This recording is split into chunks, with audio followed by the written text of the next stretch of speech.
नमस्कार, मैं चंदन कुमार और आप देख रहे हैं अपना पसंदीदा चैनल अंगवानी। इस समय हम रेल के सफर में हैं, आपको पीछे दिख भी रहा होगा। और हमारे साथ रेलवे के मतलब उन दिनों रेलवे में ज्वाइन करने वाले शख्स हैं, राजेंद्र भारद्वाज जी हमारे साथ हैं। हम उनसे कहानी सुनेंगे, क्योंकि रेल के साथ में बहुत लोगों की भावनात्मक जुड़ाव होता है रेल के साथ। तो सर, राजेंद्र सर, आप ऐसे तो आपका पहले स्वागत है चैनल पे। और आप रेलवे को उस समय आपने ज्वाइन किया, जो हमारी बातचीत हो रही, तो हमने कहा कि इस बातचीत को रिकॉर्ड कर लें, क्योंकि बहुत सारे ऐसे लोग हैं जो आज या तो रेलवे में हैं या रेलवे से बाहर हो गए, रिटायर हो गए, लेकिन रेलवे के साथ जो उनका जुड़ाव होता है वो कभी भूलने वाला नहीं होता है। तो मुझे भी सुन के, मैं रेलवे में नहीं हूँ, लेकिन जो कहानी इस चर्चा में बता रहे थे वो लगा कि ये तो रिकॉर्ड करने लायक है और ये लोगों को भी सुनने के लायक है, उनको भी सुनने में आनंद आएगा। तो सर, 85 में यानी कि 80 के दशक में सोचिए, रेलवे जब रेलवे जो है भारत में इंजन, भाप वाले इंजन चला करते हुए, आप उसी में आए होंगे। नमस्कार। आप तो उसी में आए होंगे। मैं 1986 में 6 अक्टूबर 1986 को 86 में आया है। अप्रेंटिस फायरमैन मतलब फायरमैन जब कोयले के इंजन होते थे तो उसमें फायरमैन को कोयला डालना होता था। अच्छा, वो जो इंजन में जो है स्टीम बना के फिर उसको ट्रेन को चलाना होता था। बहुत लोगों ने देखा होगा, लेकिन आज की पीढ़ी तो शायद नहीं जानते होंगे कैसे कोयला।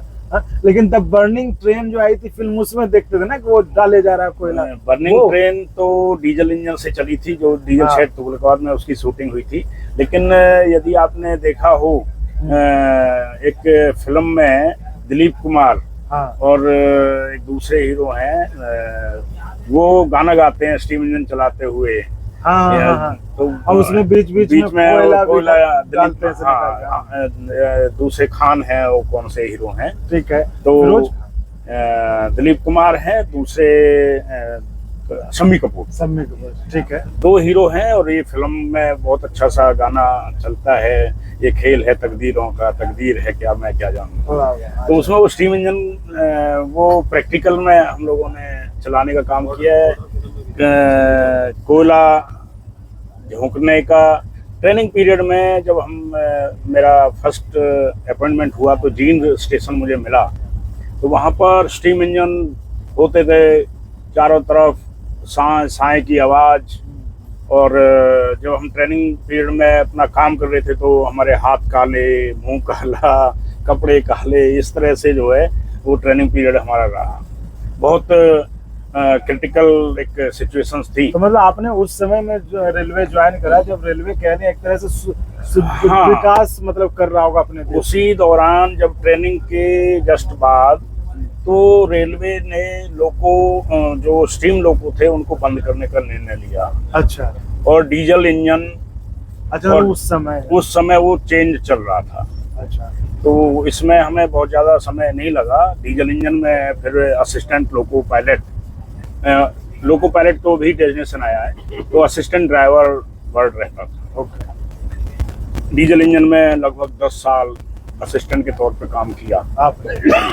मालगाड़ी, पैसेंजर गाड़ी, मेल गाड़ी, इन पर असिस्टेंट के तौर पे जॉब किया। उसके बाद शंटिंग में शंटर वर्ड होता था सब, जो डेजिग्नेशन है, तो लगभग 1.5 साल एक डीजल शंटर के तौर पे मैंने काम किया। अच्छा। तो उस समय लोको पायलट या ड्राइवर की शॉर्टेज थी, तो एक स्पेशल एग्जाम्शन जीएम के द्वारा मिला, तो 1.5 साल में ही हमको मालगाड़ी का ड्राइवर, लोको पायलट गुड्स जो आज का डेजिग्नेशन है, उस समय ड्राइवर मालगाड़ी था। अच्छा, उस समय ड्राइवर वर्ड आप लोको पायलट हो गया है, ये वर्ड चेंज हो गया है। तो मालगाड़ी बहुत समय तक चलाई। उसके बाद मैं क्रू कंट्रोलर बना, तो मैंने मालगाड़ी में डीजल इंजन और डीजल इंजन से फिर इलेक्ट्रिक इंजन, मतलब ये स्टीम, डीजल एंड इलेक्ट्रिक। और इलेक्ट्रिक में भी दौर देखा। हाँ, और इलेक्ट्रिक में भी हमने वो दौर देखा कि जब एक हमारा WAG4, WM4 इस तरह के इंजन होते थे कि उसको चलाना तो ये लगा लो कि बहुत ही एक मुश्किल सा ही काम था। और आज हम बदलते इस दौर में ABB लोको की टेक्नोलॉजी पर आ गए हैं।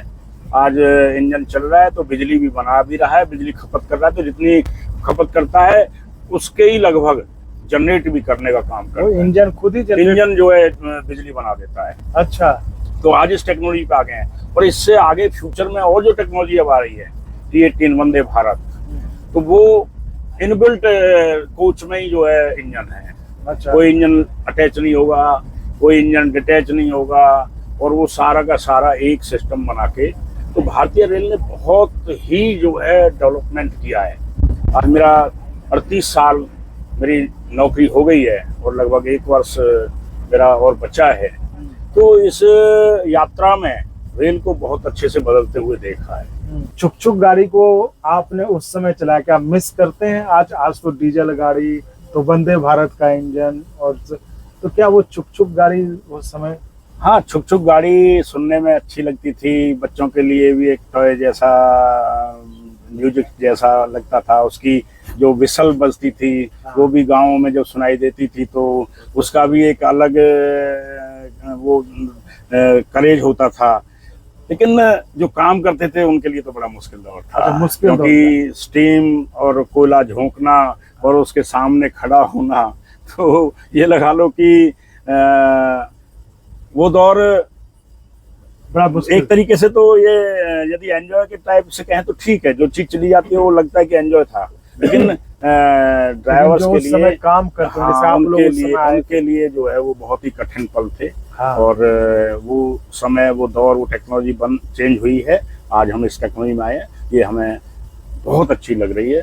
उस दौर से आज का दौर तक तो आपको लग रहा हो कि बहुत सहूलियत मिल गई, सहूलियत मिली है, बदलाव हुए हैं।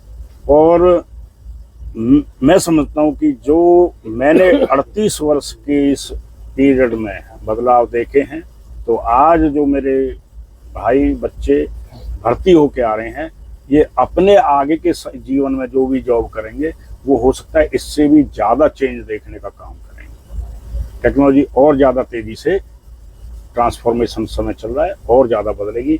जैसा कि प्रधानमंत्री जी का मिशन है कि हम इधर Bombay to Ahmedabad bullet train का जो कंसेप्ट आने वाला है, तो नेचुरल है कि चेंज हो रहा है। तो आने वाले हमारे लोको पायलट्स के लिए बहुत अच्छा समय आएगा। और फिर 2006 में मैं लोको इंस्पेक्टर का एग्जाम दिया, तो उसमें मेरा लोको इंस्पेक्टर में प्रमोशन हो गया। अच्छा, लगभग 14 साल तक मैंने सुपरवाइजर के तौर पे लोको पायलट की बुकिंग्स, लोको पायलट की जो भी ग्रीवेंसेज हैं, ट्रेनिंग प्रोग्राम, ये सब जो है उनको सुपरवाइज करने का काम किया।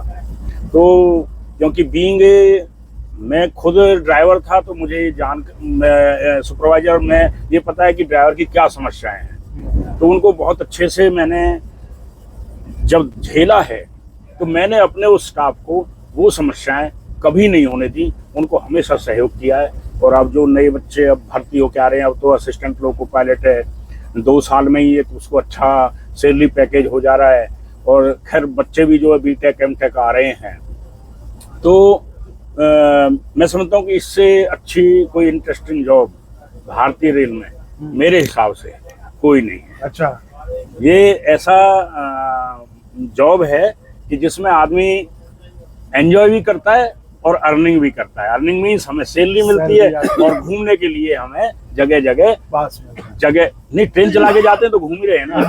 और वहाँ जाने के लिए, वहाँ जाके फिर हम रेस्ट हाउस में जाते हैं, अपना जो रनिंग रूम बोलते हैं उन्हें, वहाँ हमें सारी फैसिलिटीज हैं।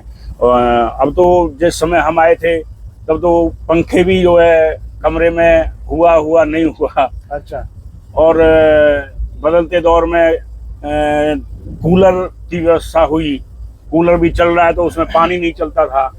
अब चेंजिंग आ रही है, तो आज एसी लोको बना दिए हैं।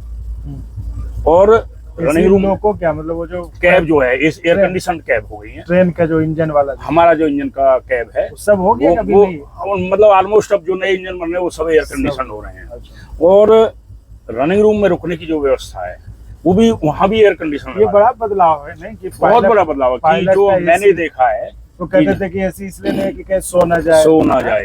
तो हमारा बिजली के इंजन में जो हमने समस्याएं देखी, गर्मी में तो हमें गर्मी लग रही है, तो इंजन का टेम्परेचर जो बाहर का टेम्परेचर है उससे भी ज़्यादा इंजन का टेम्परेचर, क्योंकि इंजन की मशीन रूम का टेम्परेचर और गर्मी का टेम्परेचर और लू जो है अंदर आ रही है। और जब सर्दियों में इतनी बुरी हालत होती थी कि वो ठंडी हवा जो है वो ब्लोअर हमारे इंजन के वो हवा खींचते, और जो सुराख कैब में हो रहे हैं उनमें से जो हवा ठंडी आती वो ऐसे लगती जैसे गोली आ रही हो। तो वो दौर भी जो है हम लोगों ने झेला है। आज रेलवे बहुत अच्छे से चेंज हो रही है। कैसे करते थे जब ठंड हुए? ठंड में हमारे अधिकारीगण भी ये कहते थे कि उस समय यदि मान लो यूनिफॉर्म नहीं पहने होते थे तो हमारे एक डीआरएम थे, वो रात में उन्होंने फुट प्लेट किया, तो उन्होंने कहा नहीं, कोई जरूरत नहीं है, आप अपने को सर्दी से बचाइए, कैसे भी बचाइए। सर्दी से बचना बहुत जरूरी है आप लोगों का। वर्दी यदि एक बार आप मान लो गर्म शॉल वगैरह या कोई ले रहे हैं या गर्म कोट दूसरे कलर का पहन रहे हैं तो वो एग्जम्प्ट कर देते थे सर्दियों में कि वर्दी का इतना बड़ा इशू नहीं रहेगा, लेकिन सर्दी ज़्यादा है तो इसके लिए आप अपना बचाव मफलर वगैरह लगा के, टोप कैप लगा के उस तरह से करते थे। मतलब इतना मतलब शुरू से कोऑपरेटिव होते थे। फिर थोड़ा ये हुआ कि जब डीजल इंजन था असिस्टेंट में तो हम एक छोटा सा हीटर लगते थे, उसको जला लिया करते थे। अच्छा, उसमें चाय बना लिया करते थे, लेकिन उसके सुधार हुए तो फिर उसको मना कर दिया गया प्रशासन के द्वारा कि नहीं, आप ये नहीं लगा सकते।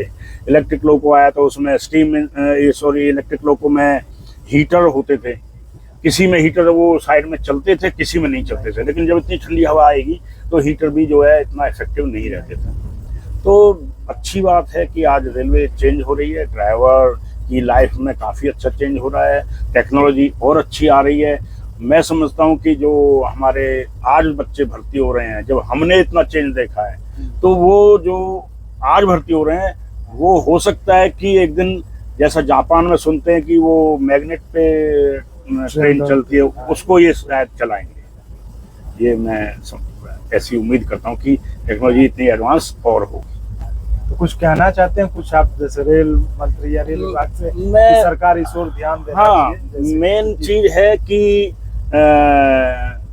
जब हम ट्रांसफॉर्मेशन दौर में हैं तो इसमें जरूर जो है प्रशासन को भी सरकार को भी इन चीज़ों पे अवश्य ध्यान देना चाहिए कि उनके जो वेजेज हैं। एक सबसे बड़ी विडंबना रही लोको पायलट के लिए कि हमारे ग्रेड जो हैं पहले बहुत अच्छे थे। अच्छा। और धीरे धीरे 4th पे कमीशन में मैं उसका सबसे पहला वो हूँ भुक्तभोगी। अच्छा, क्या? जब मेरा सिलेक्शन हो रहा था तो उस समय 3rd पे कमीशन में 290 350 का ग्रेड होता था, लेकिन जब 4th पे कमीशन आया तो उसको 950 1500 में मर्ज कर दिया। तो जो 1985 में जिसने ज्वाइन किया 290 में, उसका फिक्सेशन 1200 हुआ। अब क्योंकि मेरा 86 में ज्वाइनिंग हुआ तो मुझे 950 से इनिशियल स्टार्ट किया, तो 250 का मैं लॉस वहां से शुरू किया। तो धीरे धीरे हमारा ग्रेड नीचे आने का काम हुआ है मर्जर ऑफ ग्रेड्स की वजह से। अपर ग्रेड में हमारे loco pilot, senior loco pilot shunting का भी 4200 grade pay, loco pilot goods का भी 4200 है, लोको पायलट पैसेंजर का भी 4200 है। इनमें डिफरेंस होना चाहिए, क्योंकि प्रमोशन पे हर आदमी चाहता है कि मेरा ग्रेड पे कुछ नया हो।